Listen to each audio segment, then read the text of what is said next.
सलाम, नमस्ते, सत श्री अकाल प्यारे बच्चों। लेक्चर 43 में आप सबों का स्वागत है। चलिए स्टार्ट करते हैं क्वेश्चन सॉल्व करना। लेक्चर 43 में क्या कौन सा क्वेश्चन है? Let x and y be two expression defined as x equal to 1 minus cos theta by sine theta and y equal to sine theta by 1 plus cos theta. Prove that x equal to y। ठीक है, यानी x का एक expression दिया हुआ है और y का एक्सप्रेशन दिया हुआ है। हमको प्रूफ क्या करना है कि x is equal to y है। तो चलिए x से स्टार्ट करते हैं। ठीक है, given x is equal to कितना है 1 माइनस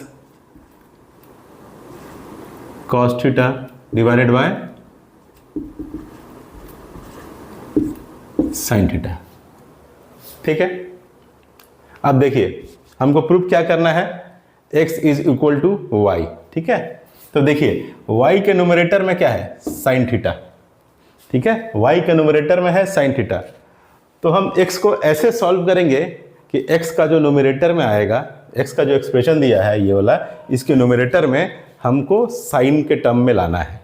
तब तो हम मैच करा पाएंगे ना, x is equal to y. Y में साइन थीटा दिख रहा, तो हम x को भी ऐसे ट्रिक से सॉल्व करेंगे कि x के भी जो एक्सप्रेशन है उसके न्यूमरेटर में भी साइन थीटा का टर्म हमको मिले। ठीक है, तो वो कैसे पॉसिबल है? इजीली पॉसिबल है।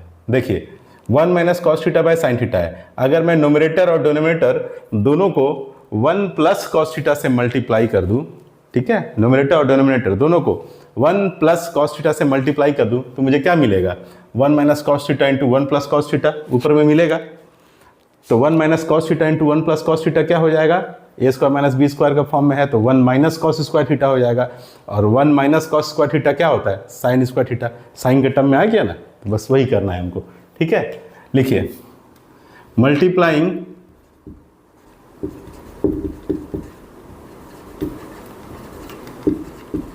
Both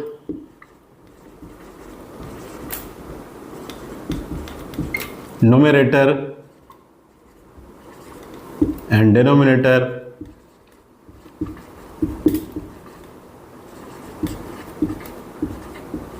by 1 plus cos theta.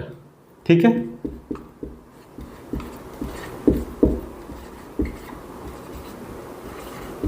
क्योंकि ये 1 प्लस कॉस थीटा समझ में आ गया। आंसर जो है जो हमको y प्रूव करना है उसमें ऊपर में साइन थीटा है, तो कैसे आएगा? तो 1 प्लस कॉस थीटा से जब मल्टीप्लाई करेंगे तब आएगा, इसलिए 1 प्लस कॉस थीटा लिए हैं। ठीक है, तो क्या हो जाएगा? देखिए 1 minus cos theta divided by sine theta into 1 plus cos theta 1 plus cos theta हो जाएगा। न्यूमरेटर डिनोमिनेटर दोनों को 1 प्लस कॉस थीटा से क्या किया? मल्टीप्लाई किया। तो देखिए ये क्या हो गया? a minus b a plus b, यानी a square minus b square के फॉर्म में आ गया। डायरेक्ट लिखिए 1 minus cos square theta divided by, नीचे में क्या है एज इट इज छोड़ दीजिए, sine theta into 1 plus cos theta.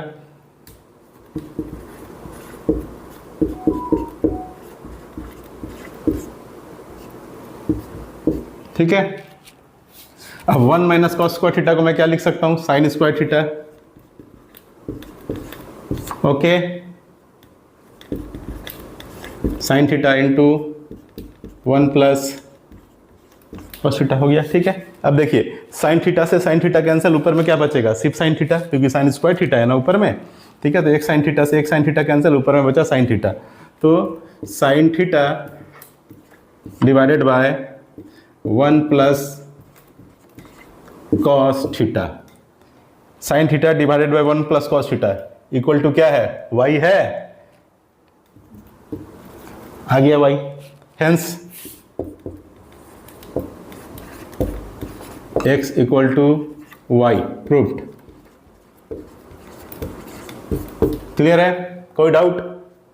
Question को देखिए, LHS RHS दोनों को ध्यान से देखिए। आपको अगर प्रैक्टिस आपने किया है, आपने अगर कॉन्सेप्ट को समझा है, तो हार्डली 5 से 10 सेकेंड लगेंगे, आपके दिमाग में वो क्लिक कर जाएगा कि इसको कैसे सॉल्व करना है। याद रखिए, प्रैक्टिस और कॉन्सेप्ट अगर आपके पास है तो क्वेश्चन अगर आपसे बनने वाला होगा अगर आपने प्रैक्टिस किया है और कॉन्सेप्ट आपके पास है तो क्वेश्चन देखते ही 5 से 10 सेकंड भी नहीं लगेगा, आपके दिमाग में क्लिक कर जाएगा कि करना क्या है। और अगर प्रैक्टिस और कॉन्सेप्ट नहीं है तो पूरे के पूरे एग्ज़ाम के जितने टाइम है, जितने आवर्स है, सब पार हो जाएंगे, लेकिन वो बनने वाला है नहीं। इसलिए कॉन्सेप्ट समझिए, प्रैक्टिस कीजिए। तो चलिए, अपना ख्याल रखिए। Take care and bye.